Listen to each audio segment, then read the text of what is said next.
Hi again. This is John Wesley Bready in the chapter Blind Guides, talking about the clergy, especially the higher clergy in the Church of England in the 18th century, in his book, This Freedom Whence, England Before and After Wesley. And this section is called How to Organize a Chaos. With men of this ilk occupying key posts in the national church, it is not surprising that much of the persecuting code remained on the statute books to the end of the 18th century and after. By the Uniformity and Test Acts, all persons holding state office, civil or military, had to receive the sacrament according to the rites of the Church of England. Hence Dr. Price's taunt that the Holy Communion was made, quote, a qualification of rakes and atheists for civil office, unquote. And the famous poet Cowper's scathing couplet, to make the symbols of atoning grace an office key, a picklock to a place.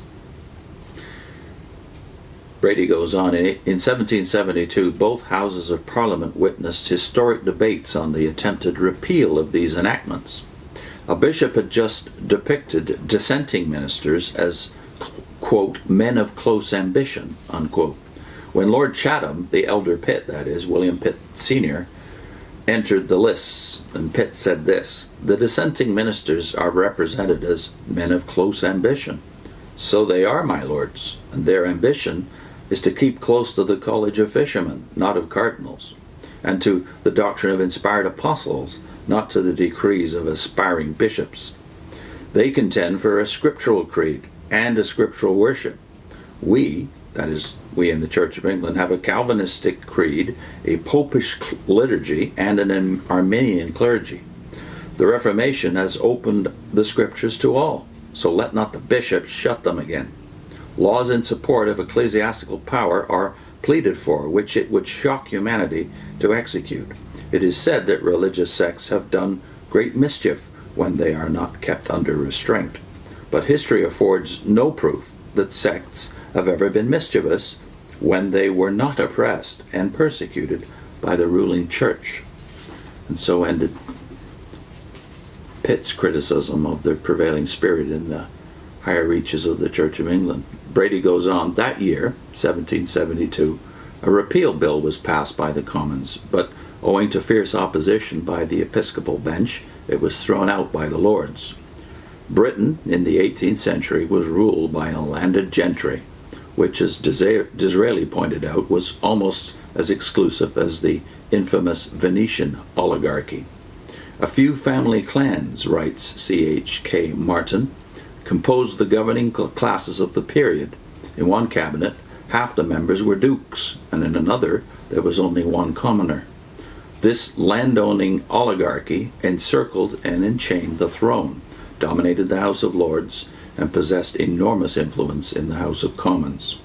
To this regime, affirms Rowden, the Church, alas, was no exception. If a scion of a great family had no taste for war or diplomacy, the Church should provide for him. It was avowedly a department of state.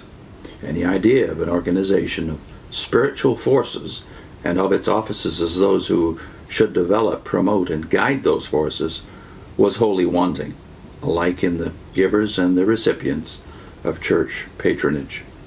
Learning in a bishop had been known to give trouble. Zeal was highly dangerous. This decadence of church leadership was, however, by no means absolute. Butler, Berkeley, Atterbury, and Warburton were high-minded bishops of initiative and ability, but the cumulative effects of the Puritan and non-juring expulsions, of the suppression of convocation, of the political subservience of the Church, and of the ascendancy of deistic rationalism, were such as to make the prelates of the latter half of the century even less vital and less worthy than those of the former half. Thus seeds sown in the later part of the 17th century bore some of their bitterest fruits in the later part of the 18th century. Few prelates of this latter period are even remembered today.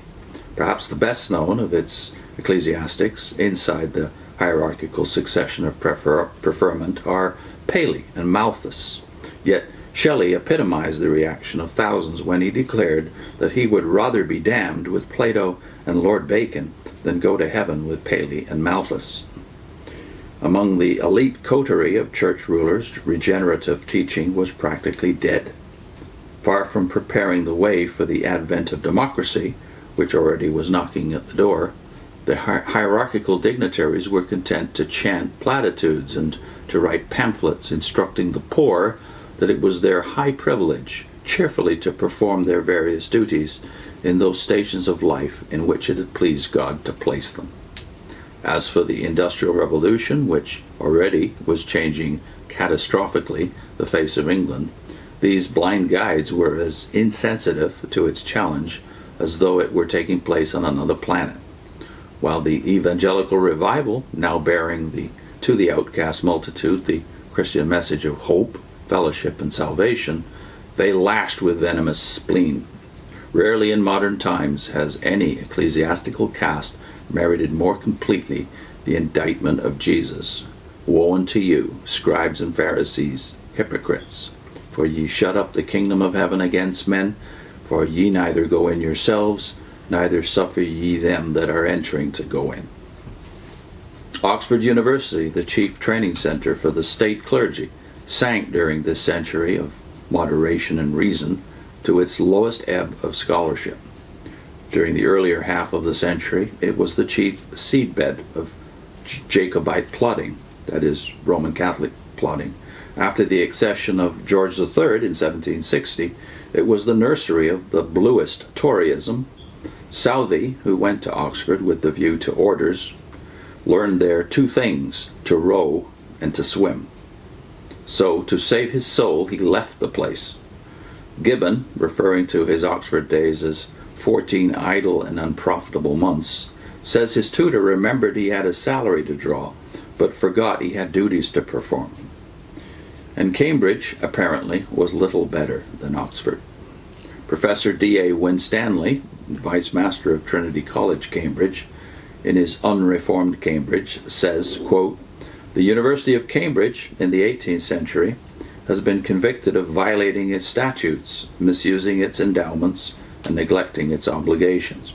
It's impossible to dispute the substantial justice of this verdict." End of quote. Professor G.M. Trevelyan, too, points out that, quote, "Universities could then sell degrees without holding examinations or giving instruction. Whatever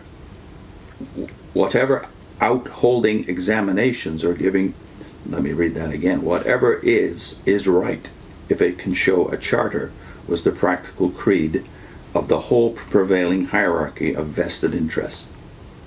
Whatever is right, if it can show a charter. And few vested interests were more smugly complacent than the ancient and church-dominated universities, which mistook the dissection of political and philosophical corpses for scholarship. I put a link into a series we did on the history of Bible misinterpretation, which comes to mind as we read about the sad spirit of the English church in the middle of the 18th century. The history of Humpty Dumpty, the history of Bible misinterpretation. I'll put that on your screen.